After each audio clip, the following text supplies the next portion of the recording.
Αυτό το έργο τέχνης στην Γκρούπο Κουτσίνε το ερωτεύτηκα.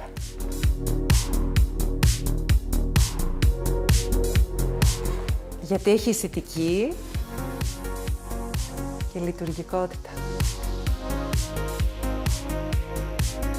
Είμαι 20 χρόνια πελάτησα της Γκρούπο Κουτσίνε, γιατί η εμπιστοσύνη κερδίζεται.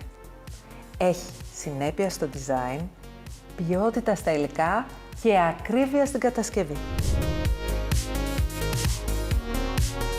Σε αυτόν τον κεραμικό πάγκο που έχει πολύ υψηλή αντοχή και στη θερμότητα μπορείτε να ακουμπήσετε την κατσαρόλα σας και να μην πάθει τίποτα. Στην κρούση μπορείτε να κόψετε και επίσης να μην πάθει τίποτα. Μπορείτε όμως το βράδυ να πιείτε και το ποτό σας.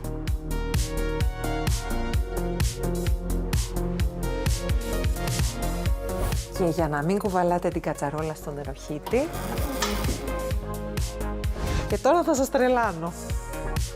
Προσέξτε τώρα. Είναι μετακινούμενες και οι μπρίζες. Αυτό είναι USB stick. Ψυγείο πολύ μεγάλης χωρητικότητας.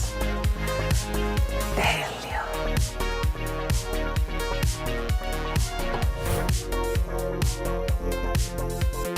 Και εδώ είναι το μπαρ για να πίνετε το καφεδάκι σας. Στην υγειά σας.